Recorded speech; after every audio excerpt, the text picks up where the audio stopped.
मैं विष्णु गोपाल, हिंदी अध्यापक, mother Athena school, Badaun. प्यारे बच्चों, आज हम आपकी कक्षा 8 की हिंदी वसंत की पाठ्य पुस्तक का 11वां पाठ लेकर के प्रस्तुत हुए हैं। पाठ का नाम है जब सिनेमा ने बोलना सीखा। जब सिनेमा ने बोलना सीखा, ये पाठ एक निबंध के रूप में आपके सामने है और इसकी विषय वस्तु है भारतीय सिनेमा जगत में 14 मार्च 1931 बड़े परिवर्तन का दिन था। इस दिन सिनेमा में क्रांतिकारी परिवर्तन हुआ। पहली सवाक फिल्म आलम आरा के प्रदर्शन के साथ ही भारतीय सिनेमा नई नई ऊंचाइयों को छूता गया। यह परिवर्तन और सुधार आज भी जारी है। प्रस्तुत पाठ में सिनेमा की इसी विकास यात्रा का वर्णन किया गया है।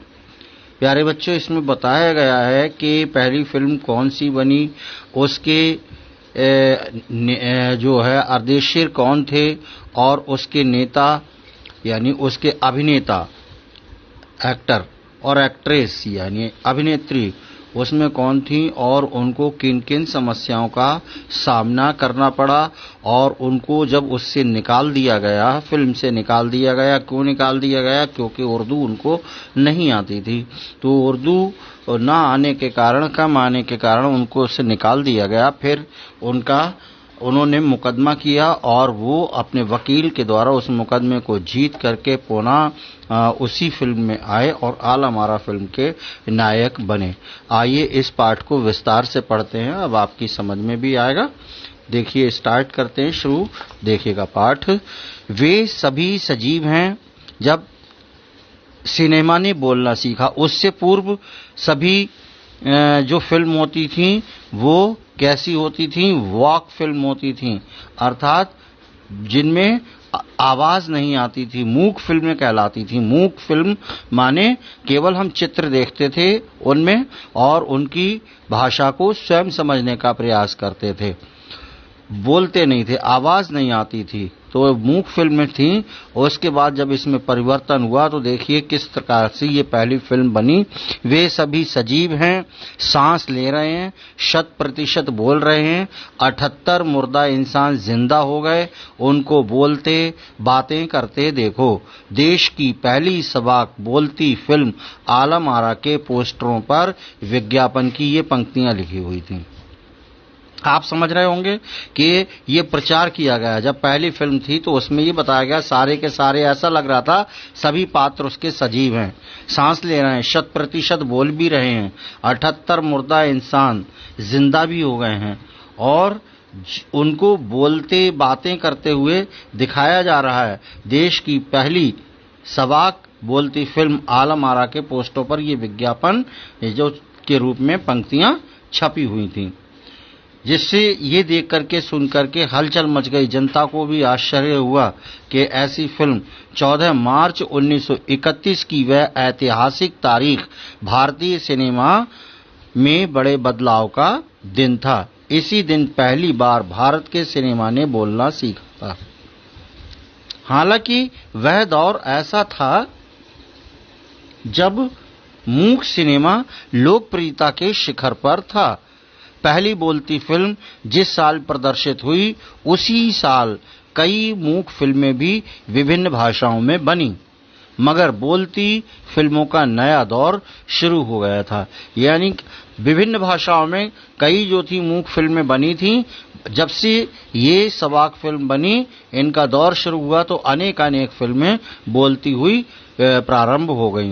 पहली बोलती फिल्म आलम आरा बनाने वाले फिल्मकार थे अर्देशीर एम ईरानी, उनका नाम था एम ईरानी। अर्देशीर ने 1929 में हॉलीवुड की एक बोलती फिल्म शोबोट देखी, जो थी शोबोट देखी और उनके मन में बोलती फिल्म बनाने की इच्छा जगी। पारसी रंगमंच के एक लोकप्रिय नाटक को आधार बनाकर उन्होंने अपनी फिल्म की पटकथा बनाई। इस नाटक के कई गाने ज्यों के त्यों फिल्म में ले लिए गए।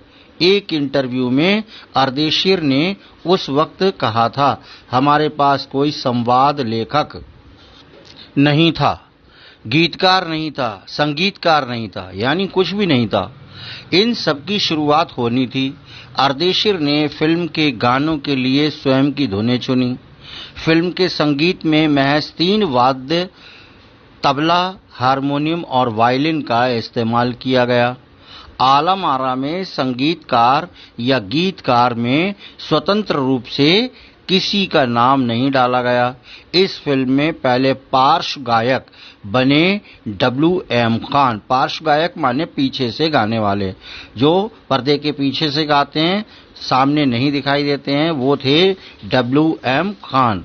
पहला गाना था दे दे खुदा के नाम पर प्यारे, अगर देने की ताकत है, ये गाना था। आलम आरा का संगीत उस समय डिस्क फॉर्म में रिकॉर्ड नहीं किया जा सका। फिल्म की शूटिंग शुरू हुई तो साउंड के कारण ही इसकी शूटिंग रात में करनी पड़ती थी। मूक युग की अधिकतर फिल्मों को दिन के प्रकाश में शूट कर लिया जाता था। मूक फिल्म जो बोलती नहीं थी उनको दिन में शूट कर लिया जाता था, मगर आलम आरा की शूटिंग रात में होने के कारण इसमें कृत्रिम प्रकाश व्यवस्था करनी पड़ी। कृत्रिम प्रकाश व्यवस्था का मतलब होता बनावटी प्रकाश। रात में चूंकि बनी तो उसमें रोशनी इस प्रकार से पैदा की गई, इतनी रोशनी की गई, इतनी लाइट लगाई गई कि दिन दिखाई दे। यहीं से प्रकाश प्रणाली बनी जो आगे फिल्म निर्माण का जरूरी हिस्सा बन गई। रात में जो फिल्म बनती है आप देखते हैं कि उसमें कितनी रोशनी कर दी जाती है, प्रकाश, जिससे कि सब कुछ दिन में ऐसा लगता है। जितनी भी फिल्म अभी रात में बनती हैं आप देखते हैं, अगर आपकी शादी की वीडियो भी बनती है तो उसमें भी कैमरे के सामने इतनी तेज लाइट होती है जिससे आप सब लोग दिन में दिखाई देते हैं, सब कुछ साफ दिखाई देता है।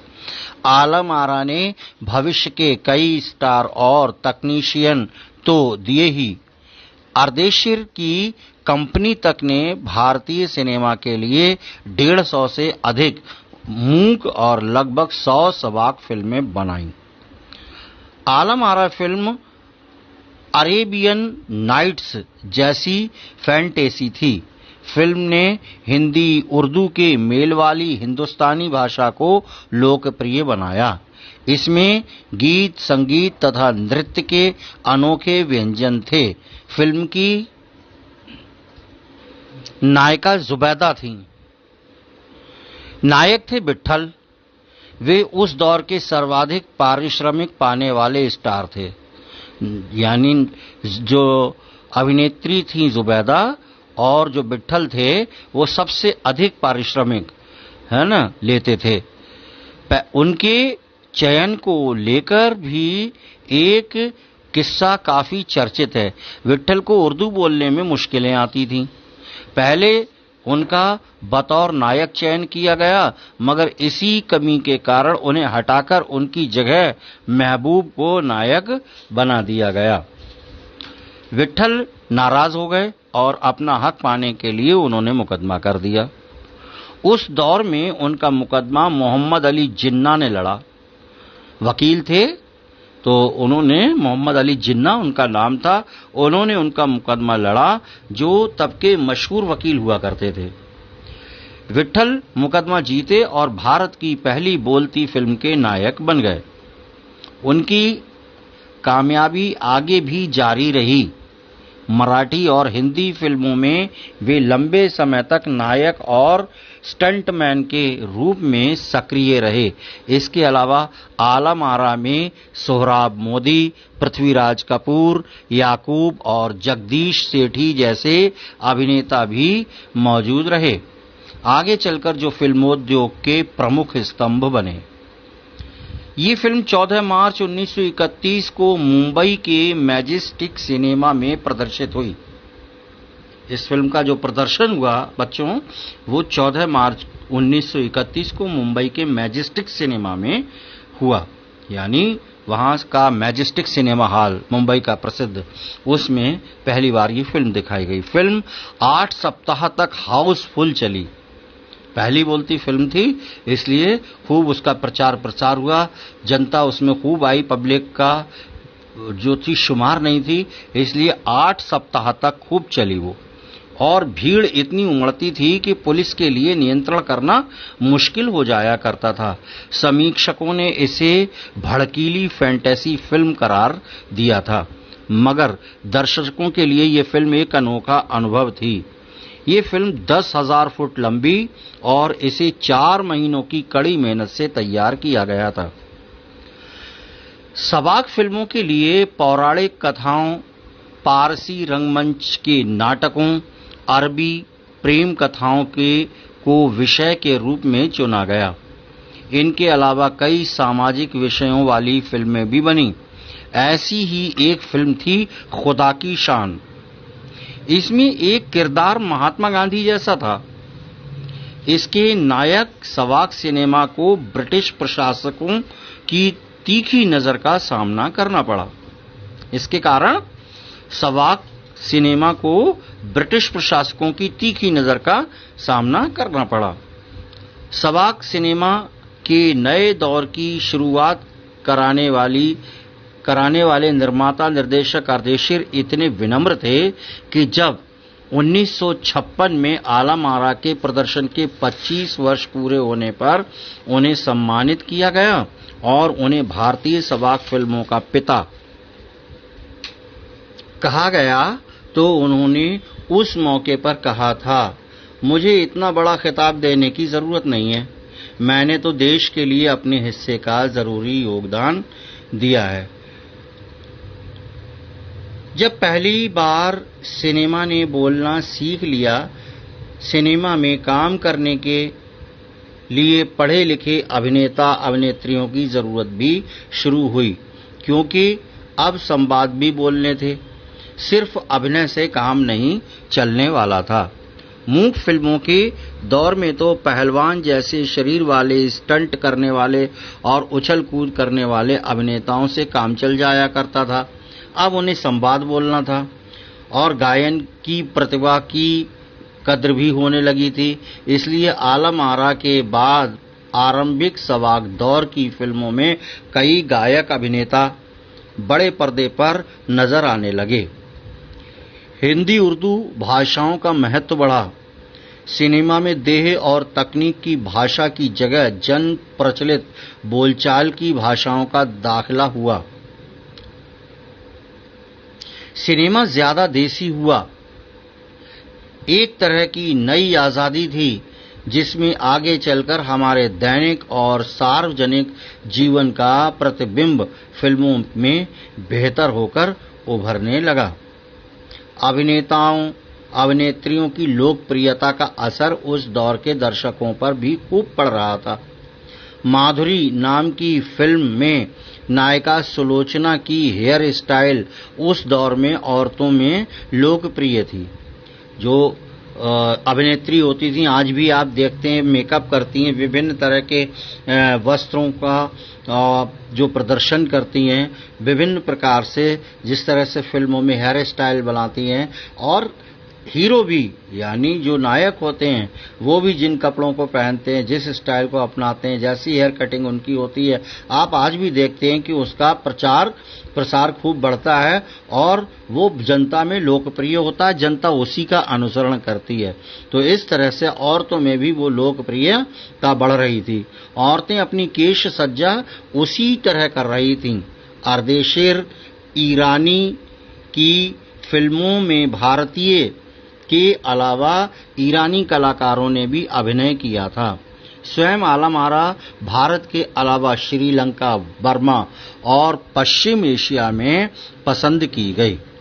भारतीय सिनेमा के जगत फाल्के को सबाक सिनेमा के जनक अर्देशीर ईरानी की उपलब्धि को अपनाना ही था, क्योंकि वहां से सिनेमा का एक नया युग शुरू हो गया था। प्यारे बच्चों, प्रदीप तिवारी द्वारा लिखित यह निबंध आपने पढ़ा जब सिनेमा ने बोलना सीखा। आपको ये समझ में आया होगा और आपने बहुत अच्छी तरह से इसको समझा कि मूक सिनेमा जब चलते थे तो उसमें लोगों को कुछ नहीं करना पड़ता था, और उसमें जो परिवर्तन हुआ, जब आगे बढ़े तो उसमें नए नए जो है कलाकार शामिल हुए, जो गायक भी थे, वाद्य यंत्रों का भी प्रचार बढ़ा और उसमें नई नई तकनीकें शामिल हुईं। तो इस तरह से हमारा आज जो भारतीय सिनेमा है, जो फिल्म इंडस्ट्री है, वो अधिक चरम पर है और हम उसमें विभिन्न प्रकार से उसका आनंद उठाते हैं। आइए पाठ के बाद में प्रश्न अभ्यास की ओर चलते हैं। प्रश्न अभ्यास देखें, पाठ 11 के जब सिनेमा ने बोलना सीखा। पाठ से पहला प्रश्न है, जब पहली बोलती फिल्म प्रदर्शित हुई तो उसके पोस्टरों पर कौन कौन से वाक्य छापे गए? उस फिल्म में कितने चेहरे थे? स्पष्ट कीजिए। देश की जब पहली बोलती फिल्म प्रदर्शित हुई तो उसके विज्ञापन के लिए पोस्टरों पर छापे गए वाक्य इस प्रकार थे: वे सभी सजीव हैं, सांस तो ले रहे हैं, 100% बोल रहे हैं, 78 मुर्दा इंसान जिंदा हो गए, उनको बोलते बातें करते देखो। 78 मुर्दा इंसान इसलिए बताया गया कि वो जो लोग हुआ करते थे, 78 चेहरे उसमें थे, कलाकार थे, और वो मूक थे, बोलते नहीं थे। तो अब उन्होंने बोलना सीखा, इसलिए वो जिंदा हो गए, बोलते बातें करते देखो। पाठ के आधार पर फिल्म आलम आरा में कुल मिलाकर 78 चेहरे थे, 78 लोग थे, किंतु इसमें कुछ खास कलाकार, नायिका जुबैदा, नायक विठल सोहराब मोदी, पृथ्वीराज कपूर, याकूब और जगदीश सेठी जैसे लोग भी उपस्थित थे। प्रश्न संख्या 2 देखिएगा। पहला बोलता सिनेमा बनाने के लिए फिल्मकार अर्देशीर एम ईरानी को प्रेरणा कहां से मिली? उन्होंने आलम आरा फिल्म के लिए आधार कहां से लिया? विचार व्यक्त कीजिए। पहला बोलता सिनेमा बनाने के लिए फिल्मकार अर्देशीर एम ईरानी को प्रेरणा हॉलीवुड की एक बोलती फिल्म शो बोट से मिली।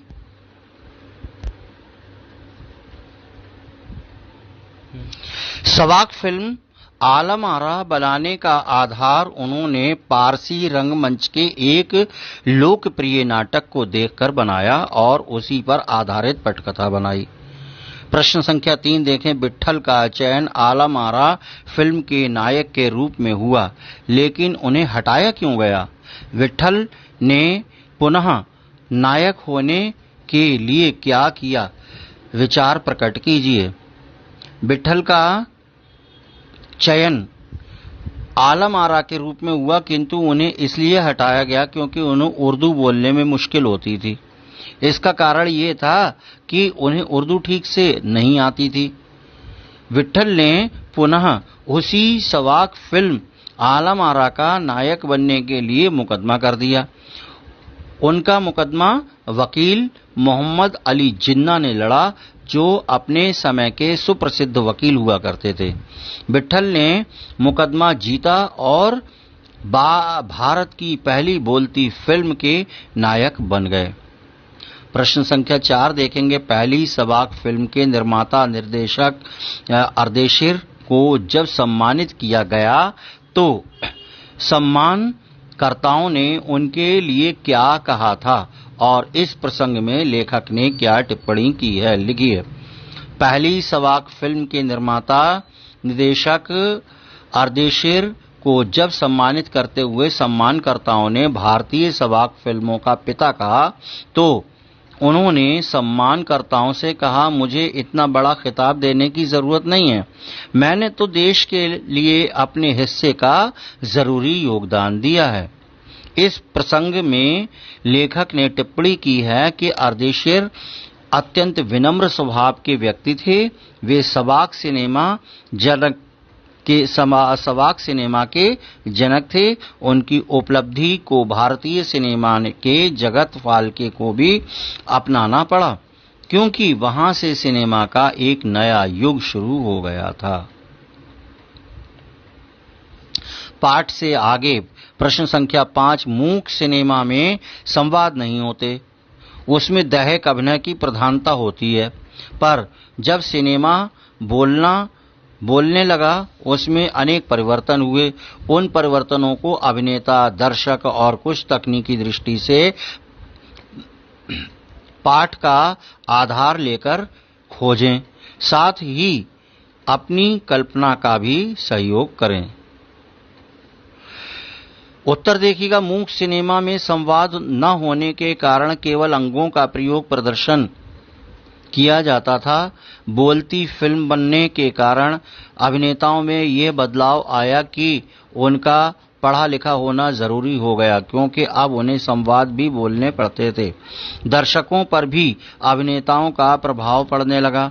नायक नायिका के लोकप्रिय होने से औरतें अभिनेत्रियों की केश सज्जा तथा उनके कपड़ों की नकल करने लगीं। तकनीकी दृष्टि से फिल्मों में काफी बदलाव आया। फिल्में अधिक आकर्षक लगने लगीं। गीत संगीत का भी महत्व बढ़ने लगा। धीरे धीरे आम भाषा का प्रयोग होने लगा। प्रश्न संख्या 6 देखेंगे, डब फिल्में किसे कहते हैं? कभी कभी डब फिल्मों में अभिनेता के मुंह खोलने और आवाज में अंतर आ जाता है। इसका कारण क्या हो सकता है? उत्तर, फिल्मों में जब अभिनेताओं को दूसरे की आवाज दी जाती है तो उसे डब कहते हैं। कभी कभी फिल्मों में आवाज तथा अभिनेता के मुंह खोलने में अंतर आ जाता है। ऐसा फिल्मों की भाषा तथा डब की भाषा के अंतर से या किसी तकनीकी दिक्कत के कारण हो जाता है। संवाद संयोजन की खराबी के कारण भी ये अंतर आ जाता है। भाषा की बात के बाद प्रश्न संख्या 7 देखेंगे आप। पाठ में आए उपसर्ग और प्रत्यय युक्त शब्दों के कुछ उदाहरण खोज कर लिखिए। उपसर्ग युक्त शब्द हैं, पहला मूल शब्द दिया है, फिर उपसर्ग सहित शब्द हैं, हित, सहित, परिवार, सपरिवार, विनय, सविनय, चित्र, सचित्र, बल, सबल, सम्मान, ससम्मान। सा उपसर्ग लगा करके इनका प्रयोग किया गया है। और प्रत्यय है मूल शब्द और प्रत्यय के साथ साहस, साहसी, समाज, सामाजिक, परिवार, पारिवारिक, बल और बलवान। गृह कार्य के 3 प्रश्न आपकी स्क्रीन पर दिखाई दे रहे हैं। आप देखिएगा, प्रश्न संख्या 1, पाठ में आए शब्दार्थ लिखकर याद कीजिए। जो शब्दार्थ दिए गए हैं पाठ के अंत में आपने देखे होंगे और देखेंगे आप, तो उन किसी सभी शब्दों के अर्थ लिख करके याद भी करने हैं। प्रेरणा, पाठ से प्रेरणा लेते हुए आप भी कोई पटकथा लिखिए। आप भी कोई पाठ से प्रेरणा लेकर के किसी प्रकार की अपने मन में एक कहानी या पटकथा उसकी बना सकते हैं। प्रश्न संख्या 3 देखें, भारत की पहली सबाक फिल्म कौन सी है? उसके नायक व नायिका का नाम लिखिए। आपने पढ़ा है पाठ के अंतर्गत, आप उसका नाम लिख देंगे और नायक नायिका का भी नाम लिखेंगे। प्यारे बच्चों, इस प्रकार से ये आपका पाठ का ये 11वां पाठ भी जो है समाप्त हुआ है और आशा है कि आपको भली बात ये पाठ समझ में आया होगा। अगले पाठ में हम आपसे अगली उसमें फिर मिलते हैं अगला पाठ लेकर के। तब तक के लिए जय हिंद, जय भारत।